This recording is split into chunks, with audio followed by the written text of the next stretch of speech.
মুসলিম শরীফের 8 নম্বর হাদিস, মিশকাতের প্রথম নম্বর হাদিস। হযরত উমর ইবনে খাত্তাব রাদিয়াল্লাহু তাআলা আনহু থেকে বর্ণিত, তিনি বলেন, আন উমর ইবনুল খাত্তাব রাদিয়াল্লাহু তাআলা আনহু قال بينما نحن عند رسول الله صلى الله عليه وسلم, আমরা একদিন নবীজির কাছে ছিলাম। ইদ তলা আলাইনা রাজুলুন শাদীদু বায়াদিস সিয়াব ওয়া শাদীদু সাওয়াদিস শা'রি, হঠাৎ নবীজির কাছে একজন লোক আসলো, যে লোকটা একেবারে সাদা পোশাক, পরিষ্কার সাদা পোশাক পরে, ওয়া শাদীদু সাওয়াদিস শা'রি, একেবারে কালো চুল। তার মানে নবীজির কাছে একজন যুবক মানুষ আসলো। লা ইরা আলাইহি আসারুস সাফার, লোকটাকে দেখে এমন মনে হয় না তিনি অনেক দূর থেকে সফর করে নবীজির কাছে আসলো। সফর করে আসতে তো শরীর অপরিষ্কার থাকবে, কাপড়গুলো ময়লা থাকবে, চুলগুলো এলোমেলো থাকবে, তা না, বরং ওই লোকের একেবারে কাপড় স্বচ্ছ পরিষ্কার সাদা পোশাক, চুলগুলো একেবারে পরিপাটি চিরুনি করা। কিন্তু লা ইরা আলাইহি আসারুস সাফার, লোকটাকে দেখে সফর করে এসেছে এমন মনে হয় না। ওয়ালা ইয়ারিফুহু মিন্না আহাদুন, এই লোকটা স্থানীয় না, আমরা কেউ তাকে চিনি না। লোকটা নবীজির সামনে এসে বসলো। বসার পরে ফাআসনাদা রুকবাতাইহি ইলা রুকবাতাইহি, নিজের দুই হাঁটু নবীর হাঁটুর সাথে লাগিয়ে নামাজের সুরতে নবীজির সামনে এসে বসলো। ফাওয়াদা কাফাইহি আলা ফাখিজাইহি, নিজের দুই হাত নিজের দুই উরুতে রেখে নবীজির সামনে তাশাহুদের সুরতে নামাজের সুরতে বসলো। বসার পরে নবীকে জিজ্ঞাসা করলে, ইয়া মুহাম্মদ ফাআখবিরনি আনিল ইসলাম, মুহাম্মদ ইসলাম কি আমাকে বলেন। নবীজি বলেন, আল ইসলামু আন তাশহাদু আল্লা ইলাহা ইল্লাল্লাহ ওয়া আন্না মুহাম্মাদার রাসূলুল্লাহ, ইসলাম হচ্ছে এই সাক্ষ্য দেওয়া আল্লাহ ব্যতীত কোনো মাবুদ নেই, নবী মুহাম্মদ আল্লাহর রাসূল, এই সাক্ষ্য দেওয়া। ওয়া তুকিমাস সালাহ, নামাজ কায়েম করা। ওয়া তুতিয়াজ যাকাত, যাকাত প্রদান করা। ওয়া তাসুমা রমাদানা, রমজানের রোজা রাখা। ওয়া তাহুজ্জাল বাইতা ইন ইসতাতা'তা ইলাইহি সাবিলা, সম্ভব হলে আল্লাহর ঘর কাবা হজ করা। ক্বালা সাদাকতা, ওই আগন্তুক সে বলল, আপনি সত্য বলেছেন। সাহাবায়ে কেরাম তো আশ্চর্য হয়ে তাকিয়ে রইলেন, কি ব্যাপার, এই লোকটা অনেক দূর থেকে সফর করে এসেছে, দেখে এমন মনে হয় না। লোকটা স্থানীয় না, আমরা কেউ তাকে চিনিও না। নবীকে প্রশ্ন করলো, ইসলাম কি? নবী উত্তর দিলেন। তারপরে আগন্তুক বলতেছে, ইসলাম হচ্ছে এই এই। তারপরে ওই ব্যক্তি বলতেছে, নবী আপনি সত্য বলেছেন, তার মানে ওই লোকটা ইসলাম কি এটা আগে থেকেই জানেন। সাহাবায়ে কেরাম কোনো কথা বলে না, চুপ হয়ে ওই লোকের কি করে তা দেখতেছেন, কি বলে তা শুনতেছেন। প্রথম নম্বর প্রশ্ন নবীকে করলেন, নবী ইসলাম কি।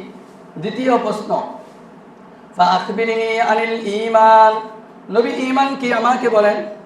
নবীজি বললেন, আন তুমিনা বিল্লাহি ওয়া মালাইকাতিহি ওয়া কুতুবিহি ওয়া রুসুলিহি ওয়াল ইয়াউমিল আখির ওয়া তুমিনা বিল কদরি খাইরি, ঈমান হচ্ছে আল্লাহকে বিশ্বাস করা, আল্লাহর ফেরেশতাদেরকে বিশ্বাস করা, ওয়া কুতুবিহি আসমানি কিতাবকে বিশ্বাস করা, ওয়া রুসুলিহি আল্লাহর নবী রাসূলকে বিশ্বাস করা, ওয়াল ইয়াউমিল আখির আখিরাত বিশ্বাস করা, ওয়া তুমিনা বিল কদরি খাইরি, ভালো মন্দ তাকদীর আল্লাহর পক্ষ থেকে হয় তা বিশ্বাস করা।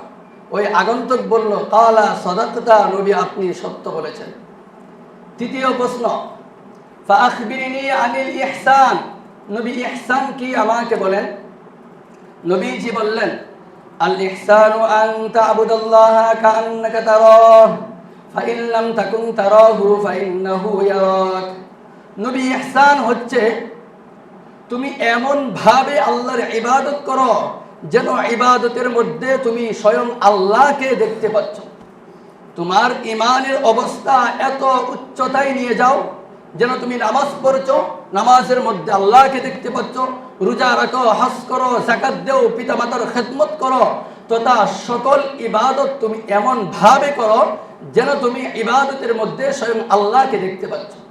ফাইল্লাম তাকুন তারাহু, যদি তোমার ঈমান এত শক্তিশালী মজবুত না হয়, তাহলে এমনটা মনে করো ফাইন্নাহু ইয়ারাক, আল্লাহ তোমাকে দেখতে পাচ্ছেন।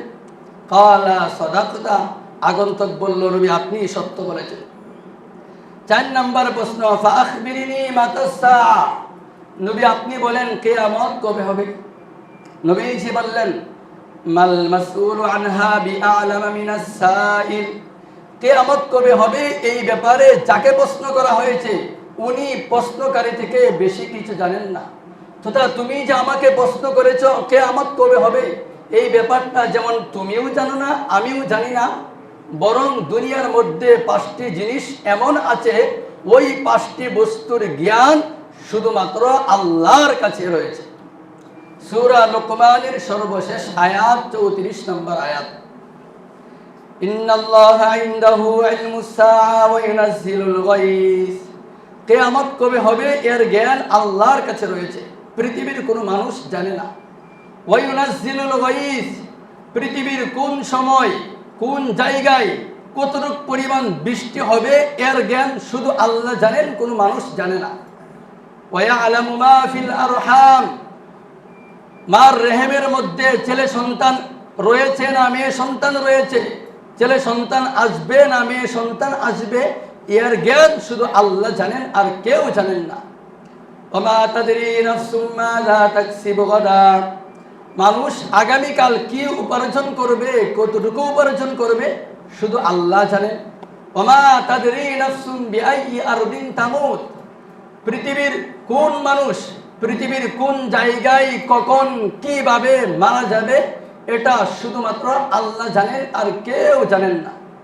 ওই আগন্তুক বলল ক্বালা সাদাকতা, আপনি সত্য বলেছেন।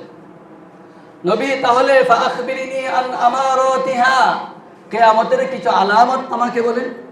নবীজি বলেন আন তালিদাল আমাতু রাব্বাতাহা ওয়া আন তারাল হুফাতাল উরাতাল আল্লাতা রিআ আশ-শাতি ইয়াতাতাওয়ালুনা ফিল বুনয়ান, কিয়ামতের 1 নম্বর আলামত হচ্ছে আন তালিদাল আমাতু রাব্বাতাহা, বাদী তার মনিবকে প্রসব করবে।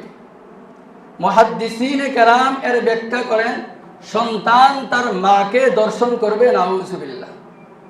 এই জিনা দর্শন এত ব্যাপক হয়েছে, সারা বিশ্বের কথা বাদ দিয়ে আমার বাংলাদেশের কথা বললেও প্রতি মাসে পত্রিকায় সংবাদ আসছে সন্তান তার গর্ভধারণকারিণী দুধপানকারিণী মাকে দর্শন করেছে। এটি কিয়ামতের অনেক বড় একটি আলামত।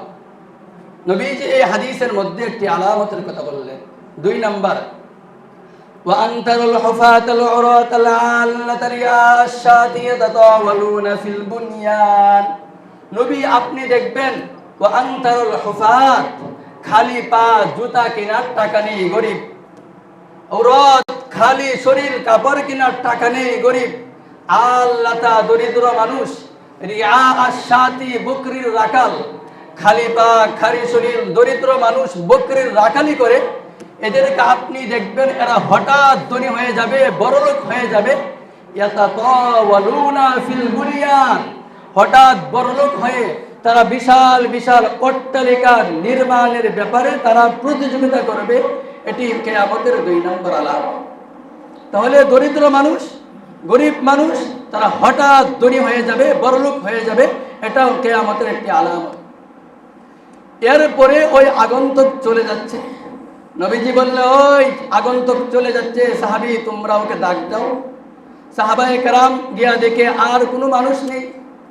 নবীজিকে এসে বলল ইয়া রাসূলুল্লাহ, বাইরে থেকে কাউকে দেখতে পাচ্ছি না। তখন নবীজি বললেন তোমরা কি তাকে চিনো? সাহাবায়ে কেরাম বললেন না, আমরা তাকে চিনি না, আল্লাহ এবং তার রাসূল ভালো জানেন। নবীজি বললেন ফাইন্নাহু জিবরিল আতাকুম ইউআল্লিমুকুম দীনাকুম, সে হচ্ছে জিবরাইল, তোমাদের কাছে এসেছিল তোমাদেরকে তোমাদের ধর্ম দিন শিক্ষা দেওয়ার জন্য।